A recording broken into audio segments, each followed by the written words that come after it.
किस तरीके से एंटीबॉडीज कैच कर देती है। ओके, ऑसम के trick to remember the different functions and different features of immunoglobulin. उसने आरबीसी को पकड़ लिया और अब उसको कर देता है एग्लूट। हेलो गाइस, मैं हूं डॉक्टर कुणाल फ्रॉम बॉलेज बॉम्ब and today we are going to talk about immunoglobulin structure and function. So let's jump into the details. Right, immunoglobulin, उसका जो फैमिलियर वर्ड है जो हमें सबको पता है, that is antibody. Right, okay, but guys before moving forward, हमने इसके पहले पार्ट में जो देखा उसको क्विकली रिवाइज कर लेते हैं, उसके बाद देखेंगे स्ट्रक्चर ऑफ इम्यूनोग्लोबुलिन। अगर आप डायरेक्टली जंप करना चाहते हो स्ट्रक्चर ऑफ इम्यूनोग्लोबुलिन पे, तो मैंने इस वीडियो पे टाइम स्टैम्प दे दिया है। अब उस पर क्लिक करके डायरेक्टली इम्यूनोग्लोबुलिन स्ट्रक्चर के लिए जंप कर सकते हो। बाकी लोग मेरे साथ चलेंगे, हम इन कुछ वर्ड्स को रिवाइज कर लेते हैं ताकि फ्रेशअप हो जाए टॉपिक। राइट, ओके, तो हमने क्या देखा था यार कि बैक्टीरिया या पैथोजन वो बॉडी में एंटर करता है। फॉर एग्जांपल कहीं पे आपकी इंजरी हो गई या आपने इन्फेक्टेड फूड खा लिया, like this, through various routes of entry bacteria body में एंटर करते हैं। एंटर करने के बाद यहाँ पे bone marrow WBC that is leukocyte बनाता है। मतलब वो पहले से बने हुए रहते हैं, ऐसे नहीं टाइम पे बनाएगा, बट ल्यूकोसाइट्स के जो अलग अलग टाइप्स है, that is neutrophil, eosinophil, basophil, monocytes, like that. वो सेल डिटेक्ट करते हैं बैक्टीरिया को और वो आ जाएंगे। Right, so this is a basophil. Okay, basophil आ जाएगा, उसके पास से सीरोटोनिन, हिस्टामाइन अपने बॉटल में भर के लाया है और यहाँ पे वो डाल देगा। Right, like this. तो यहाँ पे आपका स्वेलिंग भी आना शुरू हो जाएगा। Okay, fine. Another important leukocyte is neutrophil. Right, उसका नाम है neutrophil and monocyte are the phagocytic cell. वो क्या करते हैं, सेल यहाँ पे आ जाएंगे और इसको खा लेंगे। फैगोसाइटिक सेल मतलब फेज मतलब खाना और साइटिक मतलब उसको खा के मार डालना, that is phagocytic cell. Phagocytic मतलब खा के मार देता है। Cytic is the name of the, cytic means cell, phago मतलब सेल ने किसी चीज को खाना। Neutrophil and monocyte kills the pathogen through phagocytosis. We have also seen there is another leukocyte, that is white blood cell. The name of that white blood cell is eosinophil, जो particularly worms को मारता है। Right, okay, क्यों मारता है worms को? क्योंकि इस वर्म्स की साइज बड़ी रहती है, इओसिनोफिल की भी साइज बड़ी रहती है। बड़े पैथोजन को मारने के लिए बड़ा साइज का cell, that is eosinophil. Okay, so यहाँ पे एक और ल्यूकोसाइट है, that is basophil. Neutrophil, monocytes, eosinophil and basophil. Okay, these are some of the important leukocytes. Basophil आ गया यहाँ पे बैक्टीरिया देखने के बाद, उसके बाद यहाँ पे मोनोसाइट्स भी आ जाता है। राइट, ये है मोनोसाइट। राइट, ओके, मोनोसाइट क्या करता है? मोनोसाइट खुद ही मैच्योर होने के बाद वो बन जाता है डेंड्राइटिक सेल या तो फिर मैक्रोफेजेस। ओके, एक इंपॉर्टेंट पॉइंट है, ये मैक्रोफेजेस चले जाते हैं लीवर में, जहाँ पे इनको कफर सेल कहते हैं, that is a important MCQ। Monocytic dendritic cell बनेगा, डेंड्राइटिक सेल आके बैक्टीरिया को पकड़ लेगा और पकड़ने के बाद उसको लेके जाएगा लिम्फ नोड में। लिम्फ नोड में यहाँ पे हमारे पास है T cell. Right, dendritic cell इस बैक्टीरिया को प्रेजेंट करेगा to the T cell, that's why dendritic cell is called as antigen presenting cell. Okay, T cell recognize the antigen and helps the B cell to convert or to modify into plasma cell, और फिर plasma cell according to bacteria जो dendritic cell ने लाया, T cell को दिया, T cell ने B cell को बोला, B सेल मॉडिफाई हो गया और B सेल कन्वर्ट हो गया प्लाज्मा सेल में, और प्लाज्मा सेल यहाँ पे एंटीबॉडीज फॉर्म करना शुरू कर देगा। ओके, सो आज यही एंटीबॉडीज जो है जो हमने देखी थी, यहाँ पे हमने देखा था ना ब्यूटीफुली कि गन से बुलेट्स फायर हो रही थी, हमने कहा था उसको एंटीबॉडीज, वही एंटीबॉडीज का स्ट्रक्चर हम आज देखने वाले हैं। ओके, सो ये जो इम्यूनिटी है इसे कहते हैं इनेट इम्यूनिटी। ओके, और ये जो इम्यूनिटी है ये हमने अडेप्ट किया, ये हमने एक्वायर किया, उसमें हमने ये यहाँ पे एंटीबॉडीज बनाया है। This is called as the adaptive और एक्वायर्ड इम्यूनिटी, जो यहाँ पे लिम्फ नोड में हुई है। ये थी इनेट इम्यूनिटी जो थ्रू मतलब जो बर्थ से आपके पास है। ओके, एडेप्टिव इम्यूनिटी में आपने देखा कि यहाँ पे बी सेल है, बी सेल ने एंटीबॉडी बनाया, इसको कहते हैं ह्यूमरल इम्यूनिटी। उसके बाद यहाँ पे लिम्फ नोड में टी सेल भी है, टी सेल ने बी सेल को बताया कि तू जाके इसको मार। राइट, टी सेल खुद भी जाता है मारने के लिए, उसको कहते हैं cell mediated immunity. Cell mediated immunity by T cell, humoral immunity by B cell. Important है। ओके, क्लियर हो रहा है कंसेप्ट, राइट। उसके बाद आता है एक्टिव इम्यूनिटी। एक्टिव इम्यूनिटी मतलब क्या है, ये आपने एक्टिवली यहाँ पे एंटीबॉडी फॉर्म की है, this is called as the active immunity, right. और एक्टिव इम्यूनिटी जब एस्टेब्लिश हुई तब जाके एंटीबॉडीज बने। अगर मैंने एक इंजेक्शन में एंटीबॉडीज लिए, राइट, बाहर लेबोरेटरी में आर्टिफिशियली इंडस्ट्रियल सेटअप में मैंने एंटीबॉडीज बनाए और मैंने यहाँ पे उस पेशेंट को लगा दिया, उस पर्सन को लगा दिया। मतलब क्या किया मैंने, रेडीमेड एंटीबॉडीज डाला। रेडीमेड एंटीबॉडीज डाला, उसे कहते हैं पैसिव इम्यूनिटी। यहाँ पे तो हमने खुद बनाया, इसको कहते हैं active immunity, right. Passive immunity कब उसका सिग्निफिकेंस कब आता है, जब मान लो कि स्नेक बाइट हो गया है, राइट। स्नेक बाइट हो गया है तो स्नेक क्या करता है, वेनम को इंट्रोड्यूस कर देता है। इंट्रोड्यूस करने के बाद अब मुझे बताइए कि फिर से डेंड्राइटिक सेल आएगा, उसके बाद लिम्फ नोड में लेके जाएगा। लिम्फ नोड में टी सेल को कहेगा, बी सेल एंटीबॉडी बनाएगा। इस चीज के लिए इसको 1 हफ्ता लग जाता है। तब तो जो स्नेक वेनम है ये मार भी डालेगा उस पर्टिकुलर इंडिविजुअल को, राइट। सो इसीलिए हम क्या करते हैं, स्नेक बाइट में आर्टिफिशियली हम एंटीबॉडी उसको इंजेक्शन लगाते हैं एंटीबॉडीज का, that is called as the passive immunity. मतलब आपने कुछ नहीं किया, ये तो बाईपास कर दिया आपने बाहर से एंटीबॉडी आर्टिफिशियली डाल दिए। पैसिव मतलब कोई चीज पैसिवली हो जाना, राइट। एक तो साइकिल आप चला रहे हो, that is called as active, right. Actively आप साइकिल चला रहे हो। मान लो कहीं पे आप हाइटेड प्लेस पे हो and then you just stop the pedaling the cycle and the cycle moves forward automatically through the gravitation force. That is something called as a passive process, right? एक होता है actively और एक होता है passively. Okay, so this is the passive immunity. Clear है? So important क्या है? That the neutrophils and monocytes are the phagocytic cells. Eosinophil is important for parasitic infection, to handle the parasitic infection. After that we have seen the basophils, very important. Basophils, they secrete serotonin, histamine. Then there are other cell called as mast cell. Mast cells also secrete serotonin, histamine. Monocytes gets matured into dendritic cell, which remains into the blood and carries the antigen to the lymph node. Or monocytes can differentiate or can mature into macrophage, and macrophage will go into the particular organ. For example, in liver, macrophages in the liver are called as Kupffer cell. Very, very important MCQ, right?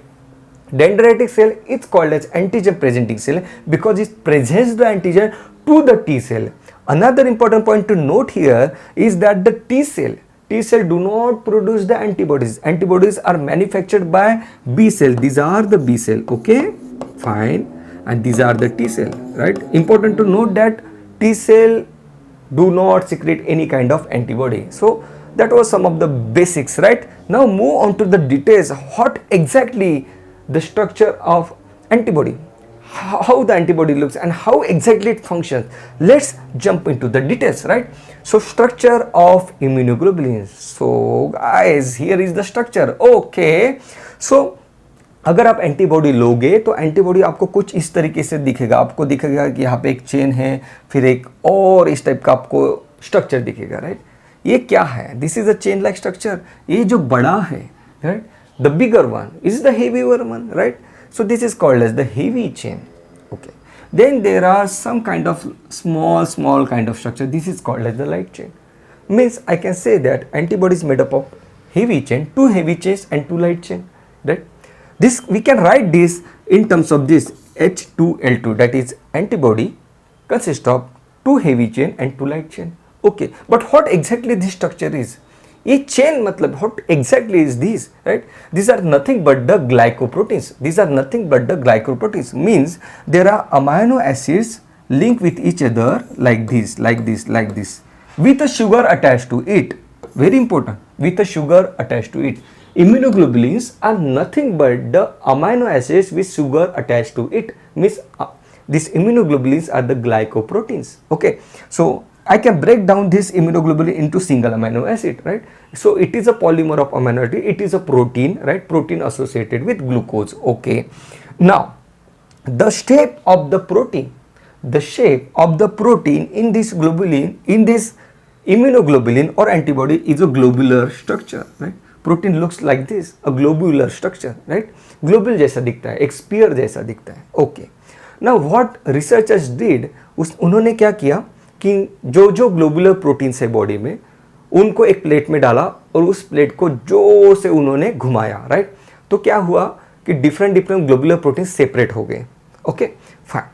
सो ये जो separate होना है उनका, right, उसको उन्होंने chart पे prepare किया कि कौन कितना दूर जा रहा है सेंटर से, राइट, और अकॉर्डिंगली उन्होंने अल्फा बीटा गामा उन प्रोटीन्स को नाम दिया। So this is a gamma globulin, this is a gamma globulin, very very important because there are others like alpha globulin, beta globulin, gamma globulin, right? So this is the gamma globulin we are talking about. The protein is of a globular structure, and in globular structure it is particularly a gamma globular structure, that is gamma globulin.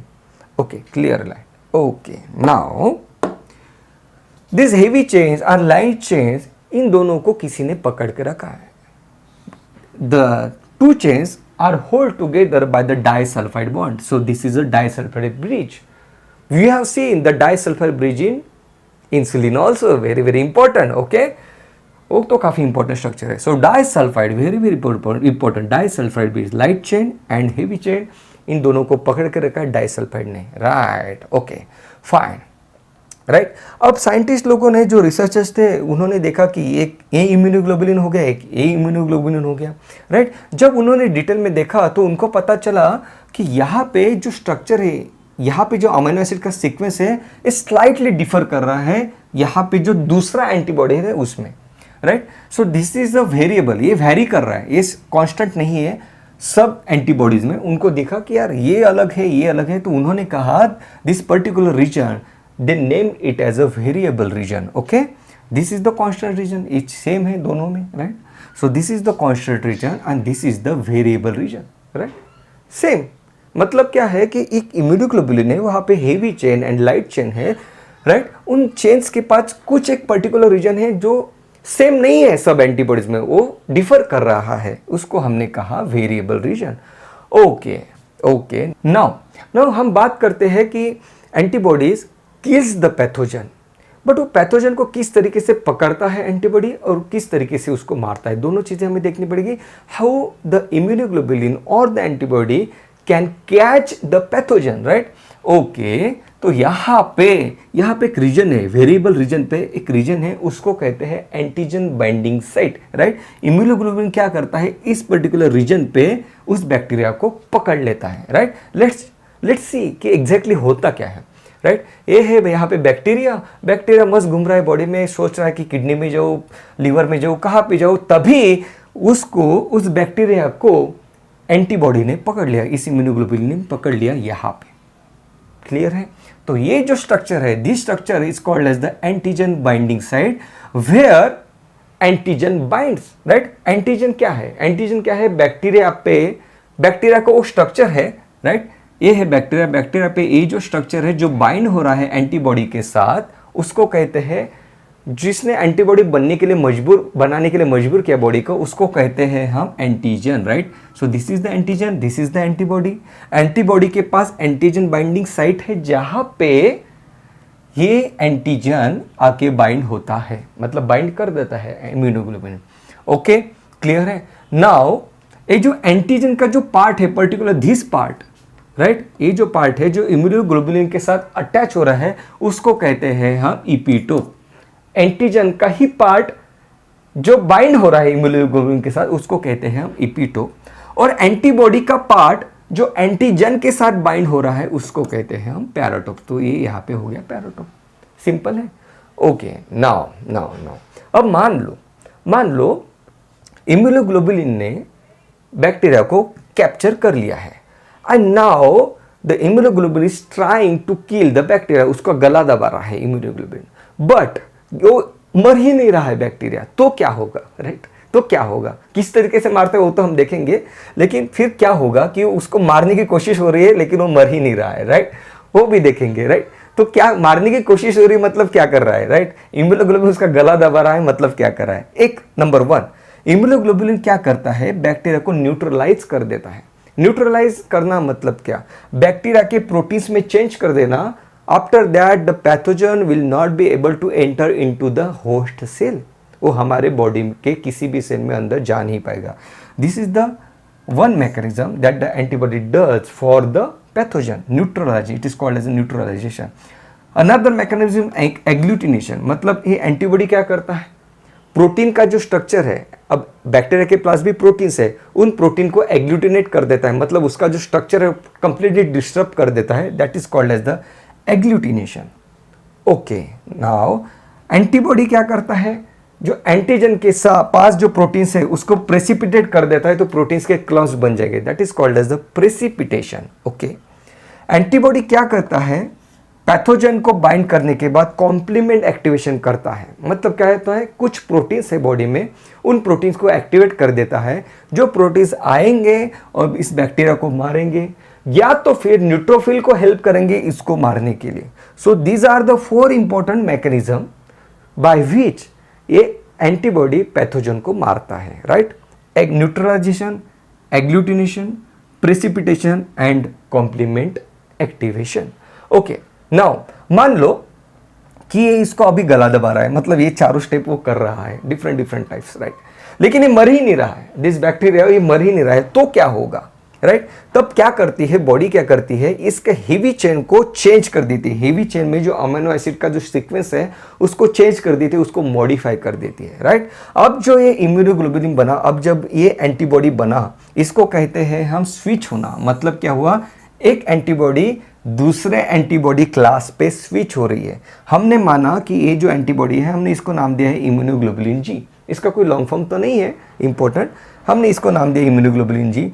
इससे काम हो नहीं रहा है, for example, तो body क्या करेगी, इसको स्विच कर देगी another form of immunoglobulin, for example immunoglobulin D या इम्यूनोग्लोबुलिन ए मान लो, राइट। इसको कहते हैं क्लास का स्विच हो जाना। मतलब हमने एक चीज़ यहाँ पे ऑब्जर्व की, कि इम्यूनोग्लोबुलिन का क्लास जो चेंज होता है उसमें हेवी चेन का कांस्टेंट रीजन चेंज होता है, वेरी इंपॉर्टेंट।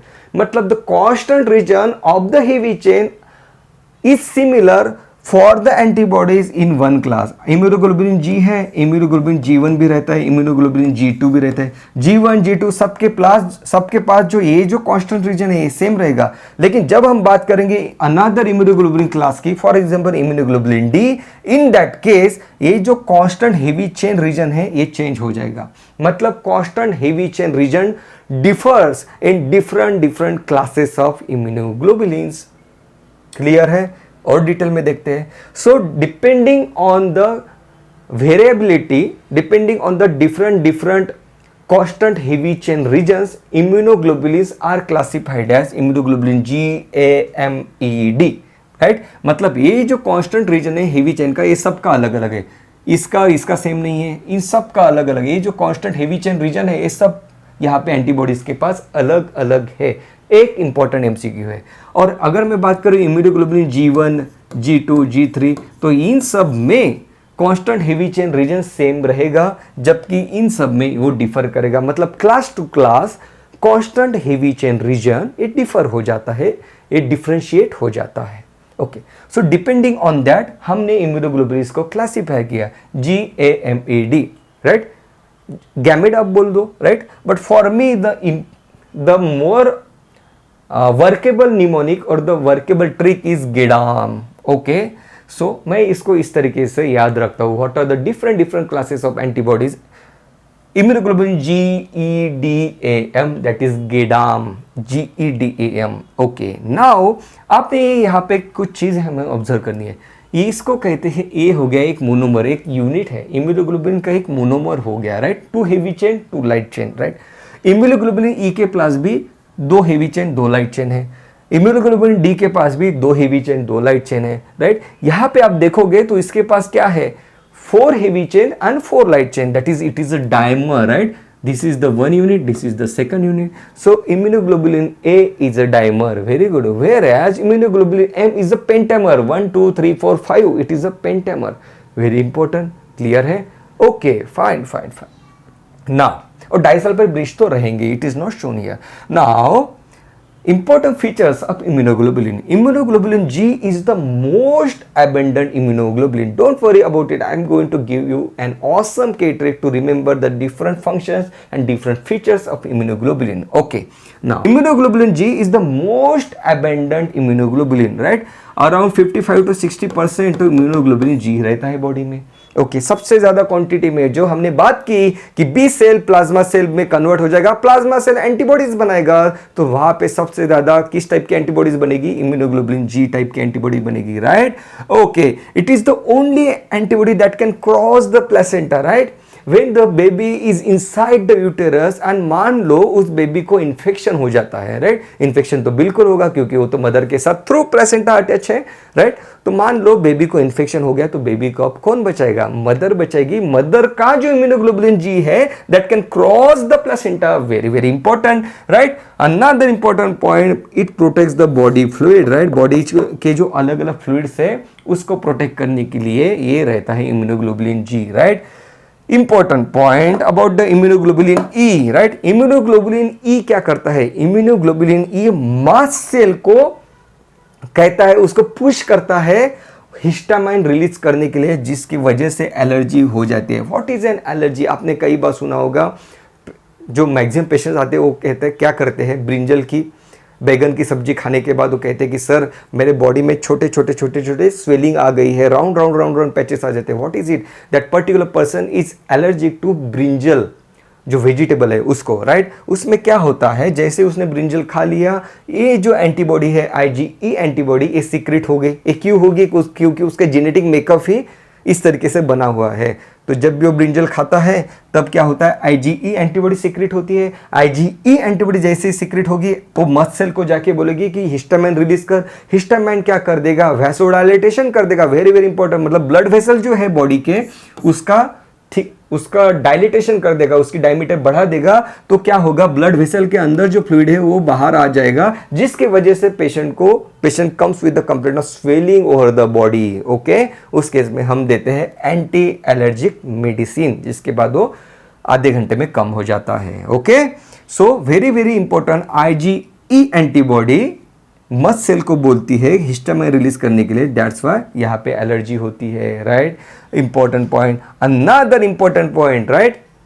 हमने क्या देखा था, क्या आपको याद है कि पैरासिटिक इन्फेक्शन में what kind of leukocyte comes into action? Eosinophil. हमने कहा था, मान लो कि आपने बिना हाथ धोए आप खाना खाने के लिए बैठ गए हो, राइट?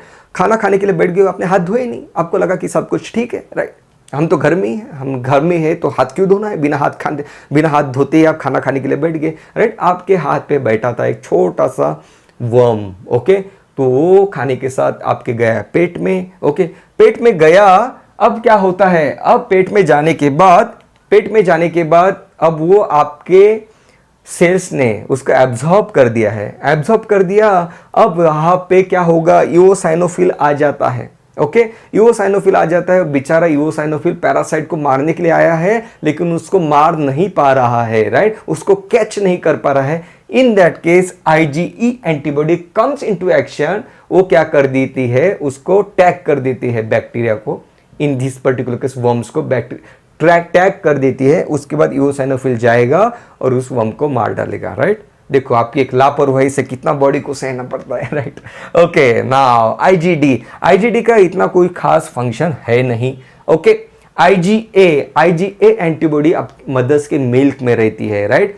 जो इनिशियल डेज में आफ्टर डिलीवरी मदर्स के मिल्क से थिक फ्लूइड सीक्रेट होता है, जिसको हम कोलोस्ट्रम कहते हैं। उस कोलोस्ट्रम में IgA एंटीबॉडीज रहती है, राइट? Very very important. मतलब बेबी को मदर रेडीमेड एंटीबॉडीज देती है।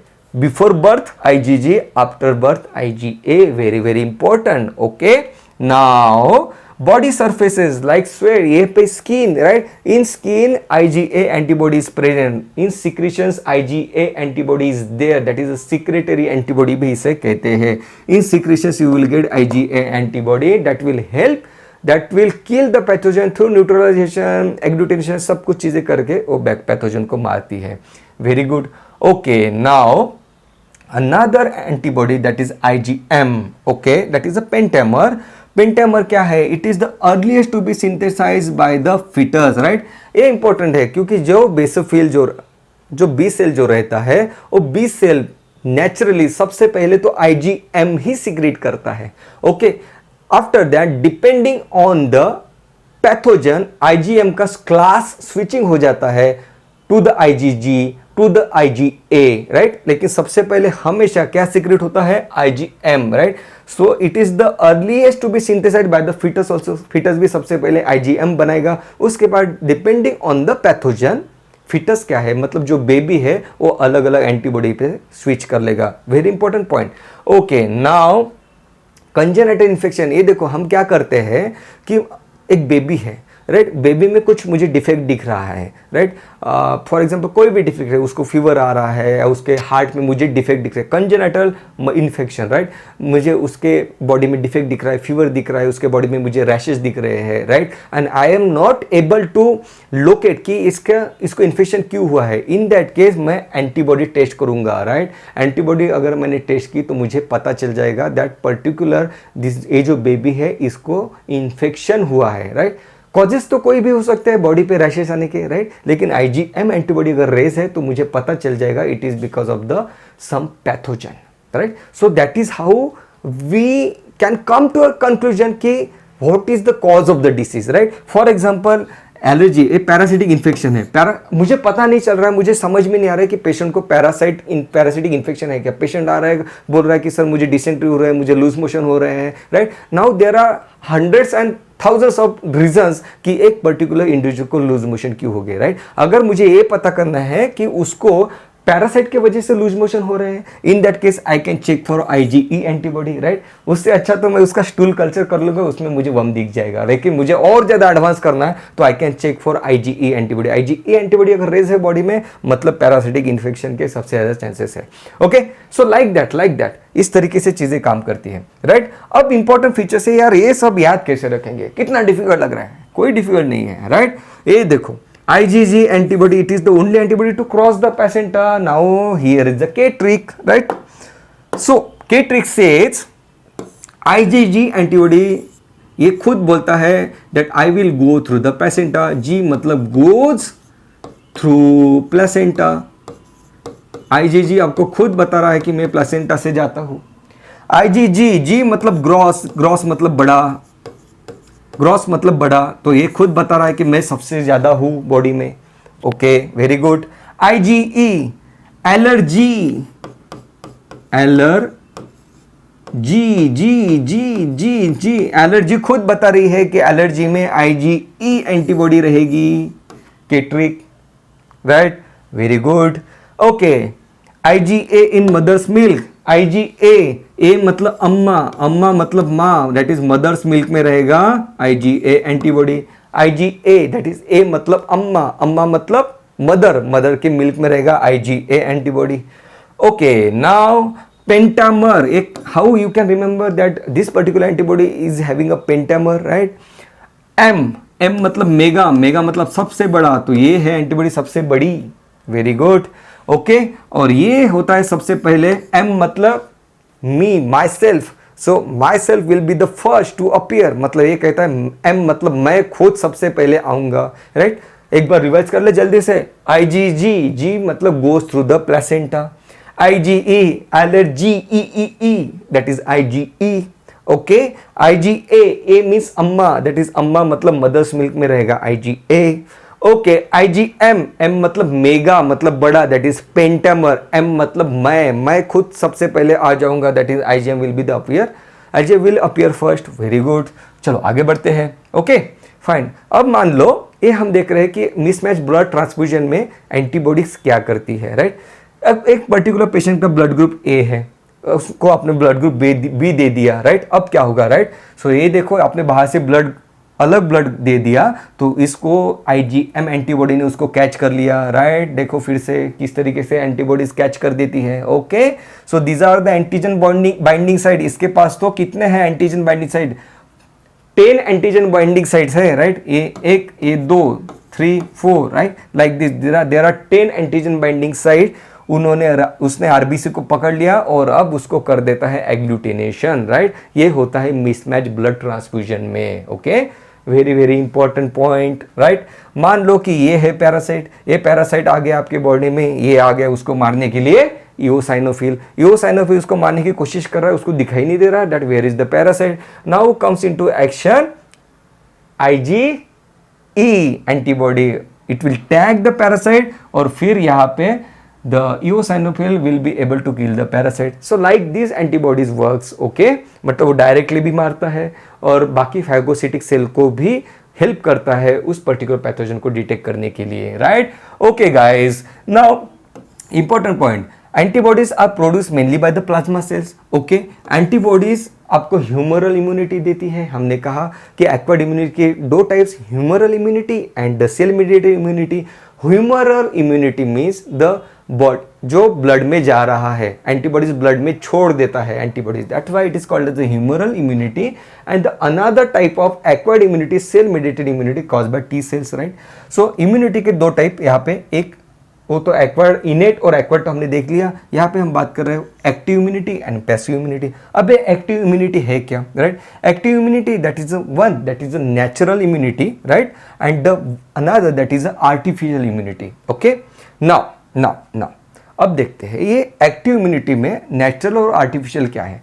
एक काम करते हैं फॉर बेटर अंडरस्टैंडिंग, यहाँ से शुरुआत करते हैं. Passive immunity, right. पैसिव मतलब आपने कुछ किया नहीं, डायरेक्टली आपके पास आ गया. नेचुरली मदर जो है बेबी को दे रही है IgG antibody, that is a passive. आपने कुछ नहीं किया, बेबी ने कुछ नहीं किया, डायरेक्टली मदर के पास से आ गई through placenta, right. After birth mother ने उसको through the milk IgA antibody दिया, that is a natural passive immunity. ये होगी natural passive immunity, right. Okay, उसके बाद artificial passive immunity, right.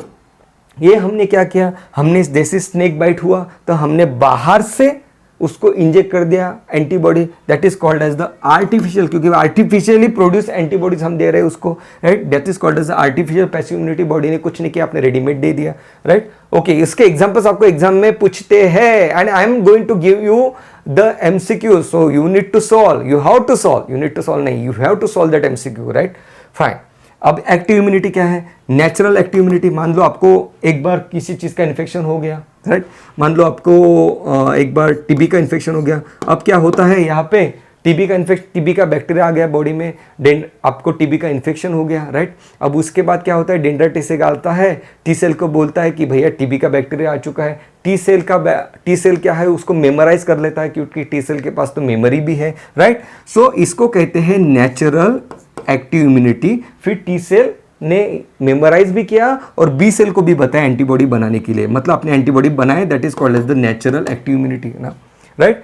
Now what is this natural, what is this artificial active immunity. okay, artificial active immunity means what, ये हो गया इसमें vaccination. Okay, vaccination में आप क्या करते हो, वैक्सीनेशन में आप बैक्टीरिया को डिसेबल करके हमारे बॉडी में एंटर छोड़ देते हो. जैसे आपने बॉडी में छोड़ दिया बैक्टीरिया, टी सेल के पास जाएगा, टी सेल उसको मेमोराइज कर लेगा. अब ये जो बैक्टीरिया है ये तो डिसेबल कर दिया आपने, हमने इसके पहले ट्यूटोरियल में भी इसके बारे में बात की थी. आपने बैक्टीरिया को डिसेबल कर दिया, bacteria will not be able to cause the disease.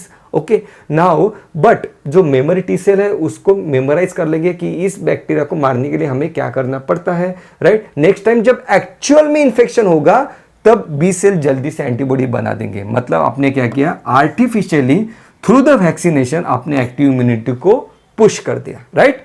Clear है guys. So that was about the immunity, active immunity, passive immunity, and that was all about the structure and functions of immunoglobulin. Do let me know in the comments how you find this tutorial. Thank you so much guys.